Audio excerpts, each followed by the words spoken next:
Hello, class. Welcome to the last lecture of the semester. It's true. Hearing and equilibrium, which are really two different things.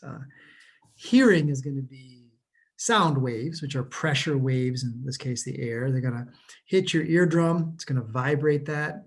You see your little bones will amplify that, and it'll move fluid in this long tube. And then wherever that fluid is vibrating, it will just place these hairs that will cause the nerves to fire to let you know what frequency of sound and how loud it is. And equilibrium tells you about your position in the environment, what direction your head is, or as you move, dynamic equilibrium to know your movement of your head. But they share a similar location, and they share the vestibular cochlear nerve, cranial nerve number 8, right? So let's get right to it.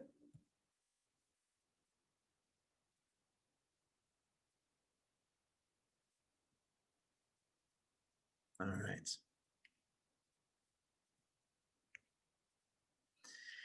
So why do we have 2 ears? Well, there's 1 ear in the middle, right? But 2 ears allow us to localize sounds. So if you're walking in the forest and you hear a noise, you kind of know which direction it's coming from. Because if it's a little bit louder in my right ear than my left, I know it's on the right-hand side. And if it's equally in both ears, I know it's right ahead of me. So it allows you to localize sounds in your environment. So that's pretty cool. And looking at anatomy-wise, you've got, we looked at this in lab, but you have 3 locations. You got an outer ear. It's going to be this auricle. It's going to collect the sound, and this acoustic meatus with wax glands in there. You got an eardrum or tympanic membrane, and then you're going to have the middle ear. The middle ear is going to be an air space that has 3 little bones in it, malleus, incus, and stapes, and that is connected to your nasal cavity too, because that's an air cavity that's connected. And then lastly, what's the same color? Lastly, you're going to have an inner ear. And the inner ear is deep in the temporal bone. And so it's encased in bone. It's going to be this cochlea. It's like a snail, and that's for hearing. And then you'll see this vestibule and these semicircular canals that are filled with fluid for equilibrium. So basically, you can have outer ear, middle ear, inner ear as different areas you can define it. All right, so this auricle, called the pinna in a lot of animals, but is going to collect sounds. And it turns out the shape of our ear is pretty good for collecting the frequency of normal human speech. So it's going to collect this sound and bring it in. And you'll see other animals like this one are bats that have big auricles, and your dog can turn its auricles to hear better in different directions, right? So we're really not that good, but animals with better hearing can actually, kind of fine tune where the sounds are funneled in from. But yeah, that's the first step. And you don't have to memorize this. Some of you know this well, but if I were to get into deep anatomy, we talk about this being the helix and the tragus, earlobe. You all know your earlobe. So there's different parts to this auricle anatomically that you can pierce and you can learn about. All right, when we studied the skull, we looked at this hole, is that external acoustic meatus, kind of this hole that's going to carry the sound, followed by the auricle into that eardrum or tympanic membrane. And it's lined with called ceruminous glands, which are going to make this wax, and it can build up too much of it. And there's a story I was told. No, of course I didn't tell you this. This has this old man that came into the doctor's office, and he said all of a sudden he heard a pop, and he was deaf in one ear. And of course, the doctor didn't know, is it dementia? What's really going on here? But then he told a story when he was a little kid. Him and his sister were shooting corn kernels and straws at each other, and he got one in his ear, and he couldn't tell his mom about it. And apparently, after all these years, that corn kernel in there, he's using a hairdryer, and elderly people sometimes can't feel the heat as well, and maybe it popped. Now, I don't know if that's true. I mean, but that's, you know, a possibility. Anyway, this ear canal, you know, you want to keep bugs and things out of it, keep it clear so that you can hear. And it terminates in that tympanic membrane, this eardrum.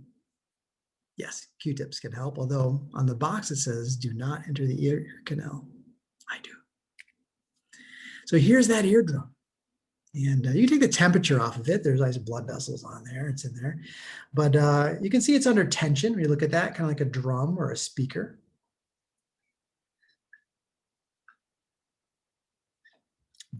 And that bone you see there is the malleus. But this is under tension. And so when sound hits it, it's going to move like that. So thin skin right on there.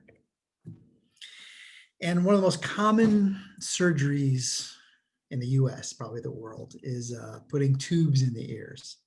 And otitis media is going to be a middle ear infection. And you can imagine, it's a deep in your skull, it's warm, it's wet, great place for bacteria to grow.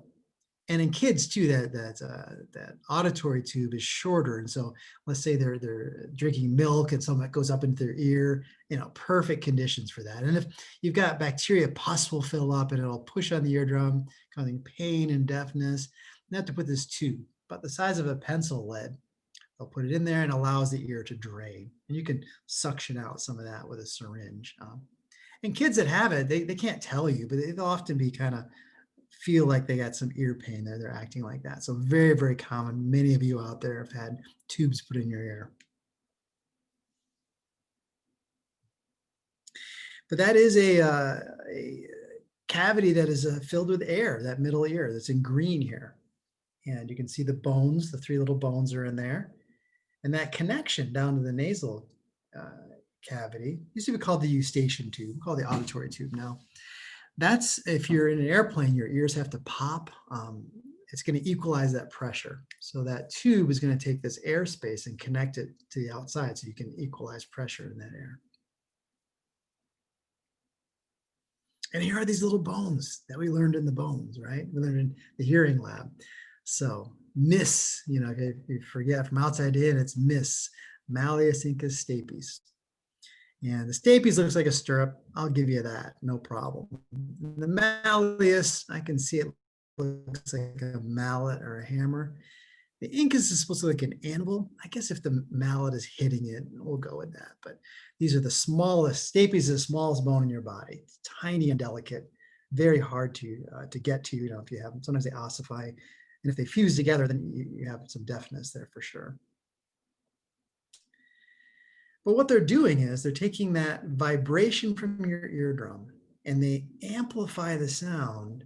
And the stapes, the foot of it is kind of oval shaped and it pushes on this oval window in the cochlea, the place where you hear, and it pushes in this membrane and it pushes the fluid that's inside this tube. And the frequency of the sound, whether it's low or high, is going to vibrate at different areas along that long tube. And if you push in somewhere, there has to be a pressure release because it's in this bony solid connection. So there's a round window below it that every time you push in, it bulges out. But the point is the fluid in this long tube will vibrate depending on the frequency. And we'll see these little hairs will bend and it will let your body know, your mind know what the frequency of sound is. So those three little bones sit in there in that middle ear. And you wonder why I have high heels here. Well, it's showing you this amplification where you've got this big eardrum and this little tiny foot of the stapes. And so just like a high heel, you take all this pressure and just put it in a small little area, it's going to be a lot more pressure. And it's actually 22 times amplification from the sound wave hitting this to hitting this little thing. So that's what those bones are doing. They're moving and they're amplifying that motion. So it's going to really push on that oval window and vibrate that fluid in your cochlea. Well, interestingly, when you look in the middle ear there, there's two little muscles, this tensor tympani and the stapedius, that are connected to the bones. Whole good story there too, I can tell you if you want to know. But what happens is you have a reflex, a tympanic reflex, that if there's a very loud sound, those will tense and they'll keep the bones, kind of lock them so they don't, do damage.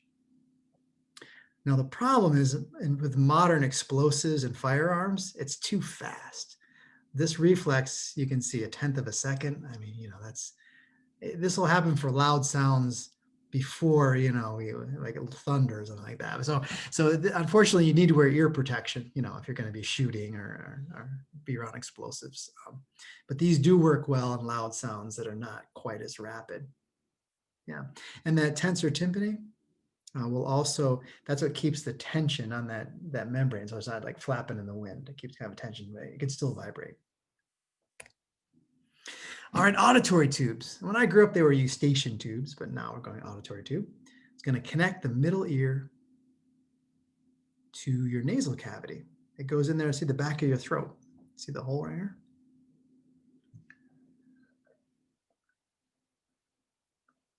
So it's one on either side. Normal little flap keeps them closed, but if you're like flying in a plane and your ears hurt, you can yawn or chew gum, and it helps open that up and equalize the pressure. Very important in scuba diving too. You have to be able to equalize your ears as you go under higher pressure as you dive. And I'm showing you too, as I mentioned, why infants get ear infections too, is that you can see that their auditory tube is narrower and more direct. And so milk and such can easily get up into that middle ear and cause an infection.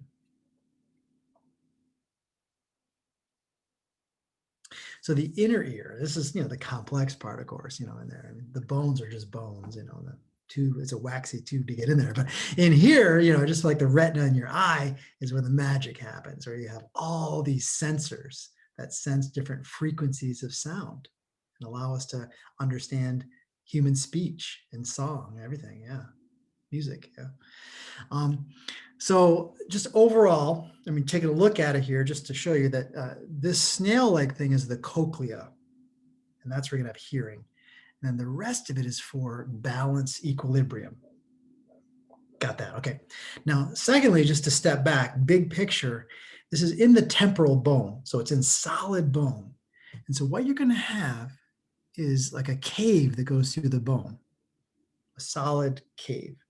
And then in the middle of it is this like a water balloon, like a long one. It's going to be fluid in this flexible little membrane in the middle, and then fluid on the outside between that and the bony outside.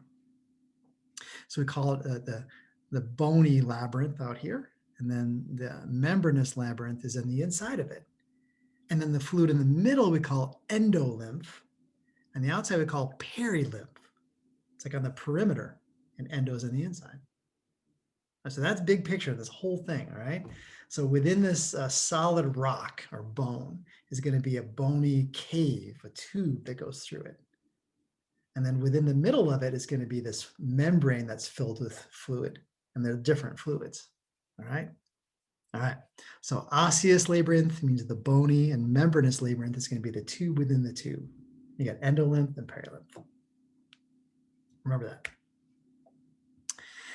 And again, the cochlea is going to be this long, it's actually like 3 millimeters. It's pretty long, but it's rolled up to fit in your skull nicely. That's for hearing.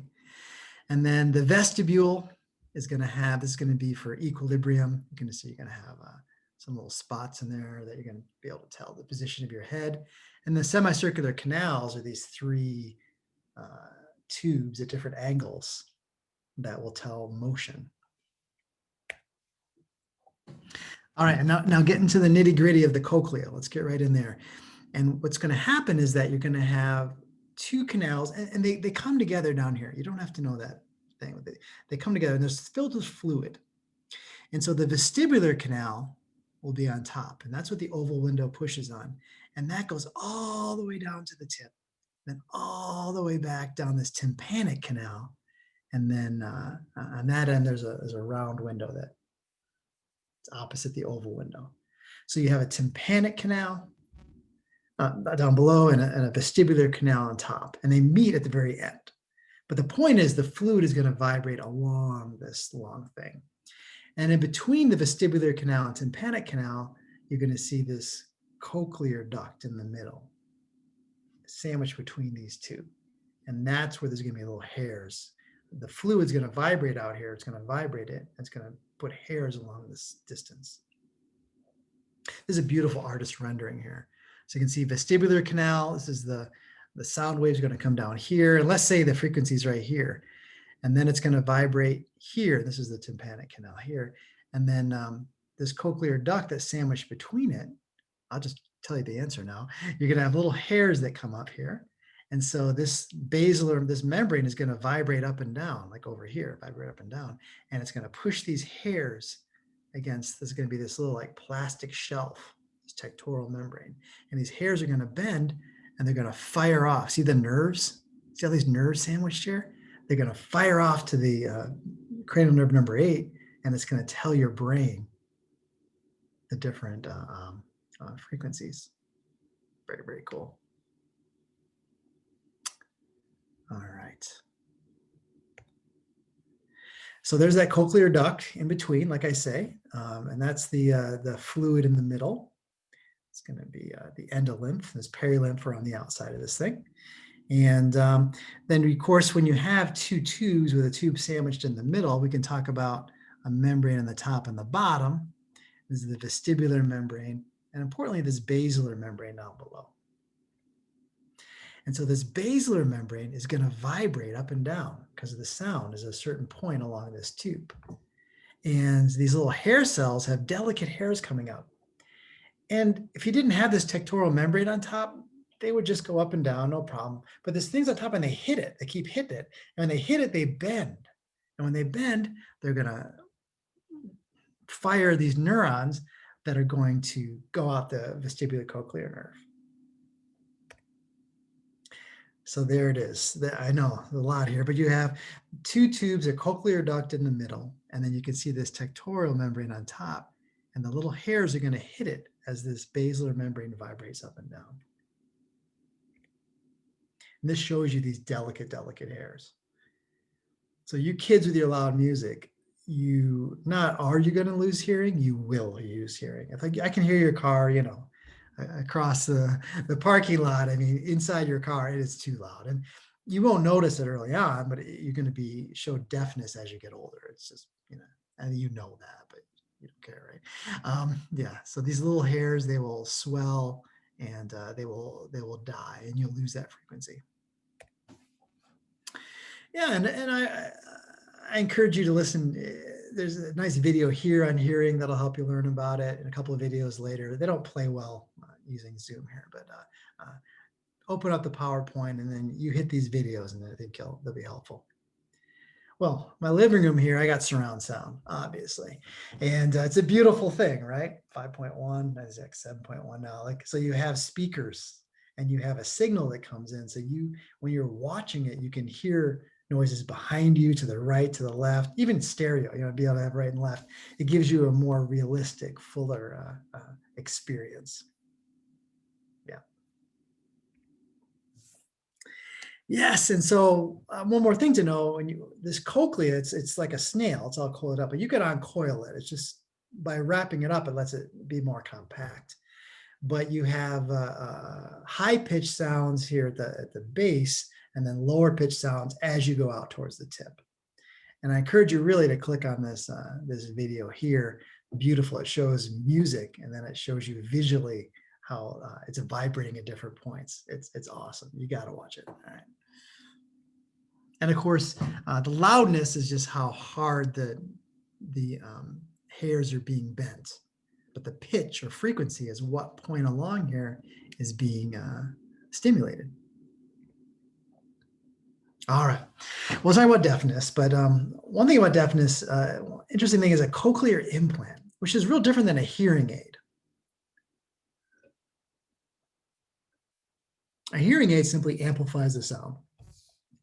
A cochlear implant, completely different. And it's a microphone that has a computer that is going to change the sound into a signal. And then it's radio waves send it into something that's been implanted inside your skull that has a wire that goes into the vestibular cochlear nerve, along the cochlea, along the nerves in there. And so this sound is translated into the signal, which goes in, and it's going to stimulate this nerve.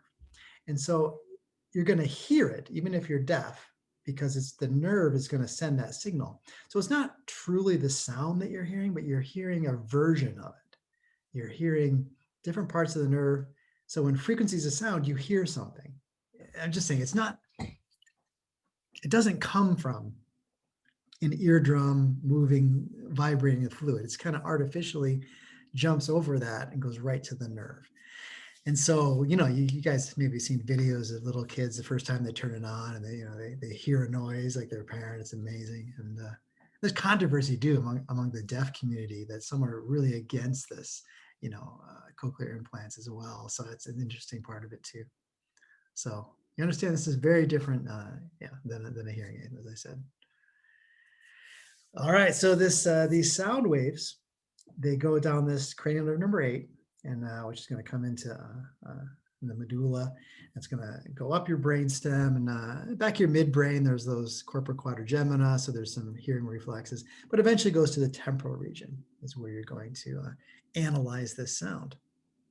And then, oh my God, of course, the association area puts all these sounds into language, into words, into meaning. Oh my God, right? Yeah, so it's just amazing. As with vision, I mean, all of this is amazing, anything with the brain. But you're taking these frequencies of sound and loudnesses and you're translating it into music and into lectures and all these things. Pretty cool.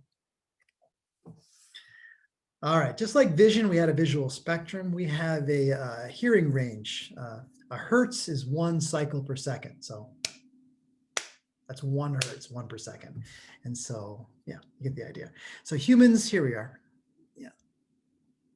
31 hertz to 19,000. That's what we hear, our hearing range. Yeah. And as you get older, you really lose that upper range. So older people can't hear that high pitched. And so there are apps like kids can use, like your phone can go off, but it's too low for an older teacher to hear, but not for anyone else in the class. Or and you guys know a dog whistle, only dogs can hear it. Here's a dog. Yeah, so dogs go up to 44,000 hertz. So we're only up to 19. So anything louder than that sounds silent to us, but dogs can hear it, right? Yeah. And then elephants can hear very low frequency sounds. They make these deep growls that that travel long distances on the ground. Kind of cool. And then, of course, the other end, dolphins and bats, super high frequency because they use that for their sonar. They bounce that sound off of things and it comes back to them. And again, one more video here you guys can try is a hearing test. And so it'll go through the frequencies and you can see when you first hear it, it'll be your low frequency and the highest frequency you can hear. And if we did that in class, you guys would hear a lot bigger range than I would. And as I mentioned, this echolocation that bats use, and we use a depth finder in your boat. It's the same kind of thing. You send out a signal and you time how long it takes to bounce back. And so you could, if you went across this canyon, if you had a good stopwatch, you could yell and then time how long it takes for that echo to come back. And if you know the speed of sound and the time, you can get the distance, right? So hearing loss, deafness, and there's all kinds of, you can see 100 different kinds of inherited deafness. And deafness can be caused by injuries and toxic chemicals, but a lot of it is genetic and developmental abnormalities they go on. And just to make it simple, we can talk about 2 kinds of deafness. Conductive has to do with conducting the sound, so blocking it or the bones, that kind of thing. Sensorineural deafness has to do with the nerves in your cochlea and reaching your brain, or a brain issue too. Yeah, and so if you have the stapes and your malleus getting bony growth, so they don't move, you're going to be deaf. Or even wax buildup. You have too much wax, it's going to block it, and they could shoot some warm water and get it out of there. And of course, prolonged exposure to loud sounds, those hairs are so delicate. They're just eventually going to, they turn red and puffy and they die, and then you're deaf there. There's no no coming back. Yeah, but 8% to some degree. And of course, in the elderly, right? As you accumulate years and years of sound, loud sounds, it's going to damage those delicate hairs. Yeah, this just kind of goes through the steps of the hearing. All right, equilibrium.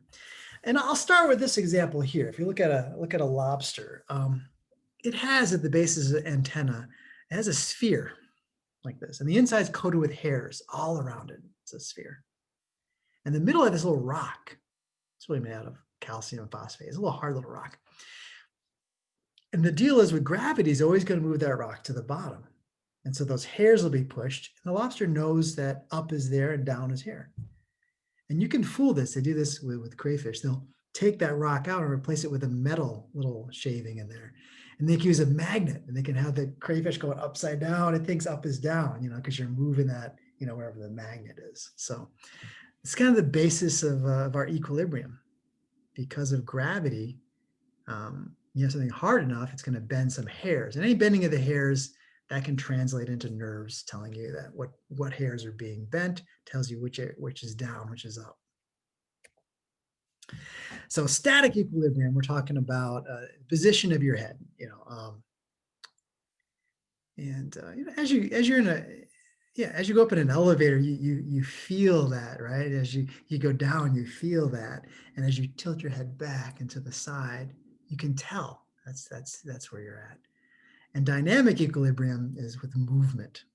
And so if I spun you around in a chair, a stool, and then I stopped you, your eyes would keep going because there's fluid in there that still is moving. So that's your dynamic equilibrium. Yeah, so here's this fluid in these 3 semicircular canals. And they're at 3 different planes, And so it's just like an airplane here. Roll, pitch, and yaw. It's going to tell you it's 3 different 3-dimensional directions, just like we talked about. Coronal, frontal, and transverse sections, 3 different sections. And so in there is fluid. I'll show you a picture a little bit later. And there's a little cup with little hairs on it. And so the fluid will spin around and it'll move those hairs. And I'll tell you your motion.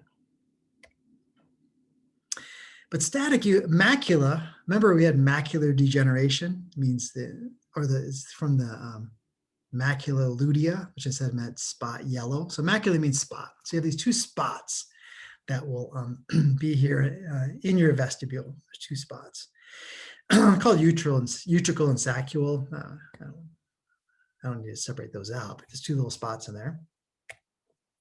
And but the big idea is that you've got this gelatinous mass that's filled with these little stones, and they're really just calcium concretions, I think they are, and they're kind of heavy, they're in there, and then you have hairs embedded in this jelly. And so, like I say, imagine you've got these stones up here, and if you go up in an elevator, it's going to push down on the hairs. You go down, it's going to lift off on the hairs. You bend your head back, it's going to pull the hairs this way. So it gives you, by having them at 2 different angles, these spots, it tells you what direction your head is. So you have these stones in these jelly with hairs embedded in it, and the hairs are going to bend, and those nerves will tell your brain what direction your head is in.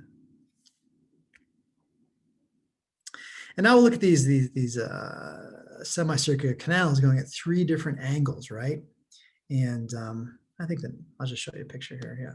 And so what you see inside of it here is this thing, this little cupula, this little gelatinous thing embedded in these hairs again. And then in this tube is fluid, this endolith in the inside of this tube.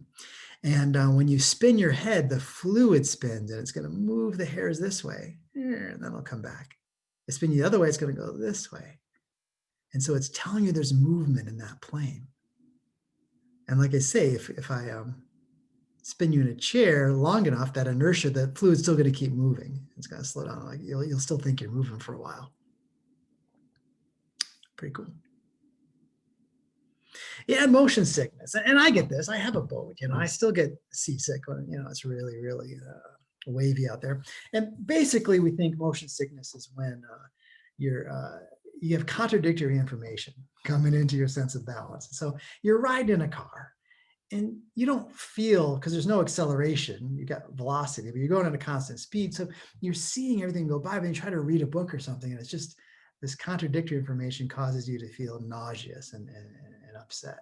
Same thing with a boat. You're supposed to look at the horizon, even though you're going up and down. And so when you have your equilibrium is screwed with, you can get motion sickness and a really unpleasant headache and nausea, all these things. Yeah. And yeah, they have various, Dramamine and other things that push and here. I've never tried those to help with that. All right, people.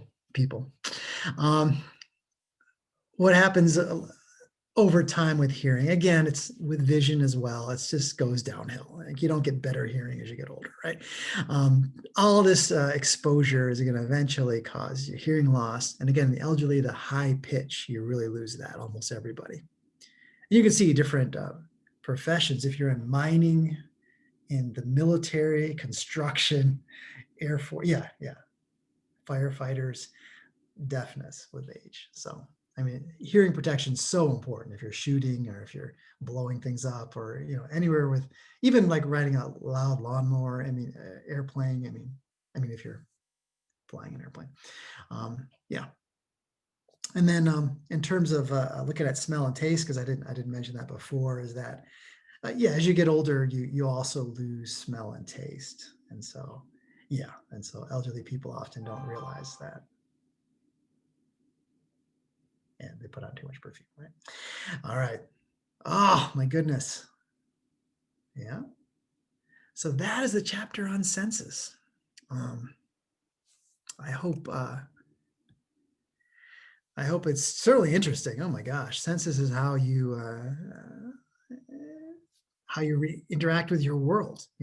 Without senses, you're not going to enjoy a movie. You're not going to enjoy a good meal, anything, right? It's touch. All this is coming into your brain from your senses. And we took a lot of time talking about vision and hearing, but I talked about taste and smell and touch and heat and pain, all these things like that. So, all right, class, good luck.